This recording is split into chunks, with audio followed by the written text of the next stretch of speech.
Assalamualaikum warahmatullahi wabarakatuh. Perkenalkan, nama saya Ainatul Maharani dengan NIM 2102102011033. Saya di sini akan menjelaskan beberapa materi tentang mata kuliah filsafat ilmu dan etika akademik. Baik, langsung saja kita memasuki materi yang pertama, yaitu tentang sejarah manusia mencari kebenaran dan ilmu pengetahuan. Manusia pada dasarnya makhluk pencari kebenaran. Mereka juga selalu mencari kebenaran dan ingin mendapatkan semua jawaban. Dan semua jawaban itu juga harus sangat memuaskan. Untuk itu ia harus mengujinya dengan metode tertentu untuk mengukur kebenarannya yang bersifat ilmiah, yaitu kebenaran yang bisa diukur dengan cara ilmiah. Adapun cara manusia mencari pengetahuan dan kebenaran.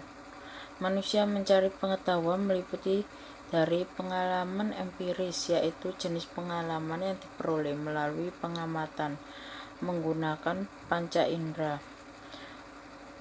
Otoritas, yaitu orang-orang yang telah memiliki pengalaman atau kepekaran mengenai hal-hal yang ingin diketahui. Yang ketiga, pengalaman deduktif, yaitu proses berpikir yang menghasilkan pertanyaan spesifik yang telah diperoleh melalui argumentasi logis. Yang keempat, penalaran induktif, yaitu proses penarik kesimpulan umum berdasarkan pada fakta-fakta khusus yang diperoleh dari hasil observasi empiris. Dan yang terakhir, pendekatan saintifik, yaitu usaha yang kita lakukan untuk memahami sebuah fenomena dapat menghasilkan pengetahuan ilmiah. Sedangkan manusia mencari kebenaran meliputi penemuan secara kebetulan, penemuan coba dan ralat, penemuan secara spekulatif, penemuan kebenaran lewat cara berpikir kritis dan rasional, penemuan melalui otoritas atau kewibawaan, penemuan kebenaran melalui penelitian ilmiah. Jadi, pengetahuan itu dapat memberi kita pemahaman yang mendasar tentang dunia dan memungkinkan kita mengarahkan jalan di sekitar untuk melalui masalah dan rintangan. Sehingga semakin banyak pengetahuan kita, semakin banyak juga pengalaman kita dalam berbagai hal. Sedangkan kebenaran dapat membantu manusia membuat makna dalam hidup.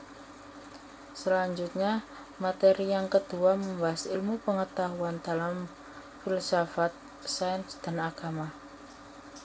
Sebelum menjelaskan tentang ilmu pengetahuan dalam filsafat, sains, dan agama, kita dapat mengetahui pengertian dari filsafat, sains, dan agama terlebih dahulu. Pengertian filsafat yaitu merupakan studi tentang hakikat realitas, kebenaran mengenai apa yang mungkin diketahui atau suatu perilaku yang benar atau salah. Pengertian sains, pelajaran yang diperoleh melalui pembelajaran dan pembuktian. Dan yang terakhir, agama dapat didefinisikan sebagai sistem yang mengatur kepercayaan kepada Tuhan serta kata kaidah yang berhubungan dengan budaya serta pandangan dunia yang menghubungkan manusia dengan tatanan kehidupannya. Letak ilmu pengetahuan dalam filsafat, sains, dan agama. Letak ilmu pengetahuan dalam filsafat yaitu sangat diperlukan kehadirannya pada saat perkembangan sains yang semakin menunjukkan spesialisasi keilmuannya. Para ilmuwan yang mengembangkan ilmu pengetahuan dengan mendalam tentang filsafat diharapkan mampu memahami keterbatasan diri dan lingkungan, sehingga pemikiran tindakannya tidak tertangkap oleh organisasi intelektual yang dimilikinya. Ilmu pengetahuan dalam sains yaitu merupakan pengetahuan yang didapat dari proses pembelajaran dan juga pembuktian. Teori sains pun terus berkembang sehingga bukan tidak mungkin ada teori-teori baru lagi. yang mematahkan teori lama, sehingga bisa dibilang sains bersifat dinamis dan mengikuti perkembangan zaman. Dan yang terakhir, agama.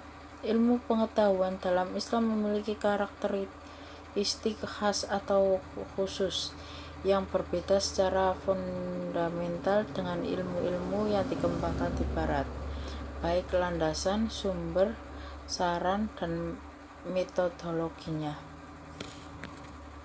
Aliran-aliran mendapatkan kebenaran empirisme, idealisme, rasionalisme.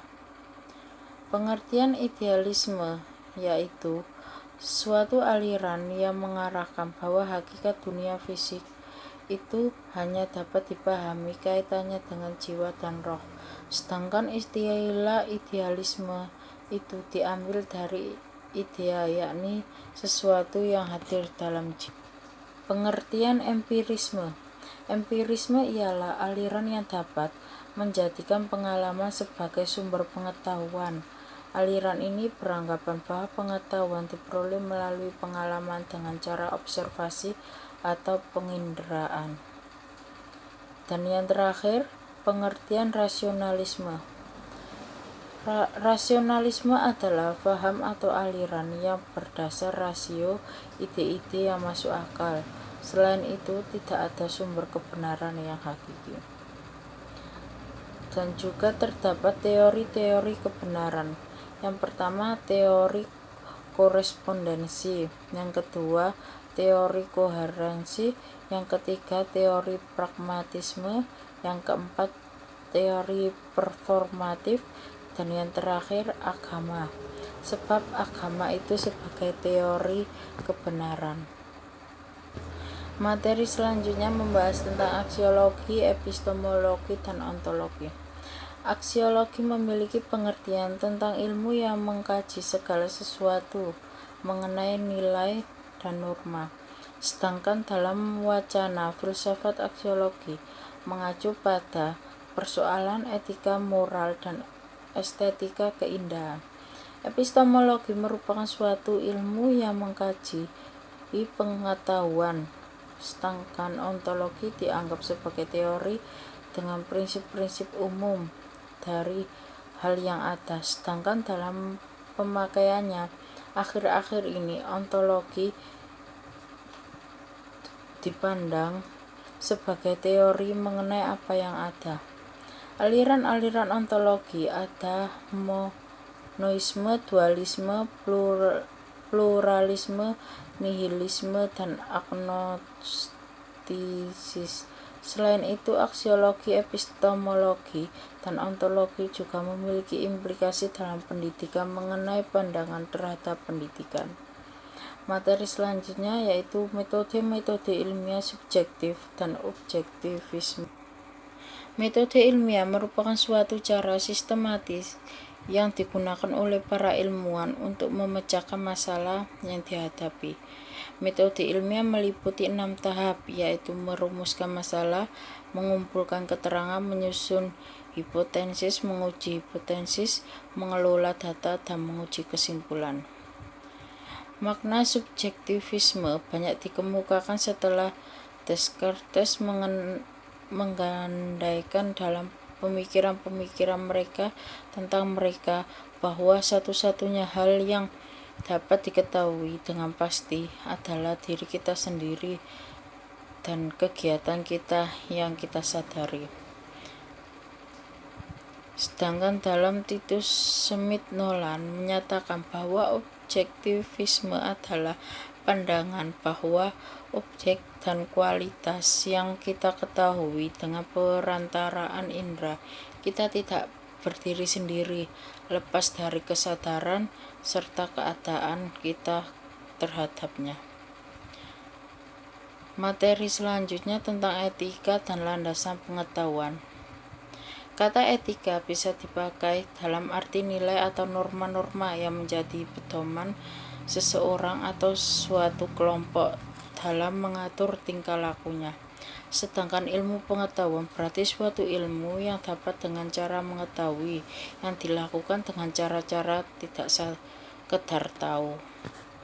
Jadi, etika menjadi acuan atau panduan bagi ilmu pengetahuan dalam realisasi pengembangannya, sebab etika sangat penting bagi perkembangan ilmu pengetahuan.